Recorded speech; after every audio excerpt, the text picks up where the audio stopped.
Hi Taylor, thanks for watching. I usually use these videos as a quick little walkthrough to help business owners and show them the things that they can do to get their business listing higher up in the search results. You guys are obviously doing a fairly good job since you're showing up on the first page and you're also in this map pack, but there's definitely some ground that we can make up, and I found a couple of things. So I just want to give you a quick overview here. When Google is looking at your website to rank it, it's going to base it on two different factors. The first is going to be the content. So Google doesn't really care about the pictures or the layout. It's just a computer, so it's going to count all the words on the page. It likes to see about 1,000 to 1,500 words on the page. Obviously, the more text you have, the more information you have, the more it considers you to be an expert on your field. Also, while it's counting these words, it's looking for keywords or anything that a customer would be typing into search results, which is usually going to be a service you provide and then an area that it's provided in. Now, this is where the number of words comes into play because you're only allowed one keyword for every 100 to 150 words of text. So in order to fit as many keywords as possible that you can be found for, you might need to add a little bit of text to the page. The second thing that Google uses to rank the page is what's called the authority, which is basically the popularity of your website. That is determined by two different factors. One is what's called a citation, which is anytime your name, address, and phone number are listed in a directory, such as Yelp, Yellow Pages, Better Business Bureau, things like that. They're usually all free, you just got to kind of find them, register, and then input all the information. The second type is what's called a backlink, which is when another website refers to your website. Kind of almost like a customer review. If you had, one customer review, people would think you do pretty good work. But if you had 823, people obviously think you do really great work. So it's the same with Google, except it's using other websites. So in this map pack, you guys are obviously rated number one, and I have a feeling that it's because of the fact that you have so many reviews, which is great. That's pushing you right to the top. Other things would be geotagged images inside your service area to make sure that it's still tagging you in all the different areas you can be searched for. And then getting all those citations, you want to have more citations, more listings in those directories than any of these other guys. So whatever you're doing a pretty good job to get in here and stay in here, which is great because this is a pretty popular area where a lot of people will just end up clicking on one of these top three. Now, as far as down here in what we call the organic search results, even though you're outranking these two companies, they're actually ahead of you in the organic search results.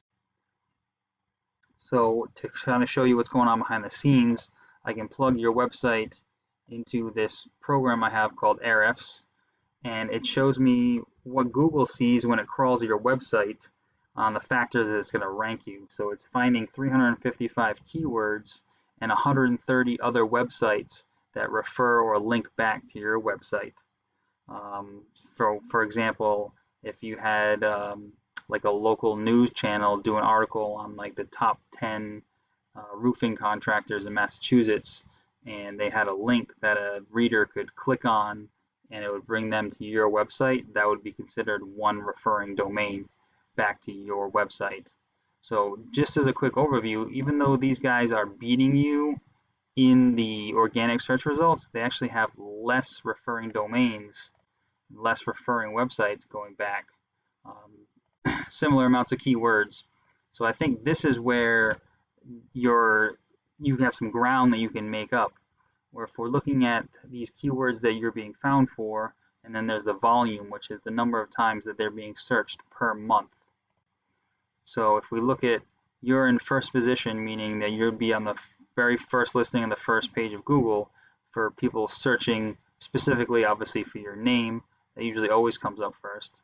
But then if we look at roofing New Bedford, Mass, you're in the 7th position.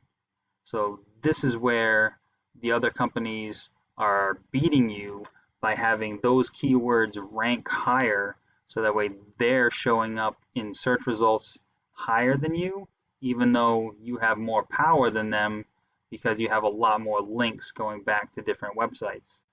So I think you can make up some ground by just reworking the site a little bit and adding some of those some of those keywords that have a high search volume. So just as a for instance, say you wanted to come into the Providence market. If you were ranked #1 in this Providence market, there's 150 people per month searching for roofs in Providence. Let's say conservatively speaking, only 10% of those people are going to click on your website and actually call you. So that's 15 calls. I don't know what your conversion rate is, but let's be real conservative and say only a third of those actually get converted into customers for jobs. So now we're talking 5 jobs per month just off of getting you ranked #1 with this keyword. I don't know what the profit margin is, but obviously, 5 extra jobs per month would definitely increase in revenue, and that's just for one keyword. So if we can get other keywords ranking higher as well, try to get, to target all the keywords that have a high search volume, that can definitely increase some bottom line for you, as well as get you up to the top listing. So it'll kind of be, you're the first one here, you'll be the first one here, so you're almost guaranteed to be the first click that anyone's going to click on and call and try to increase some revenue for you. So I did kind of throw out a lot of information for you, and I hope it kind of helps you to increase your presence. I don't know if you're working with a marketer already or not, but if you need me to go into any more detail about any of this, or if you need any help setting it up or guiding you through it, feel free to reach out to me. I also really appreciate getting any kind of feedback just to see if this information was useful. So thank you, and I appreciate your time.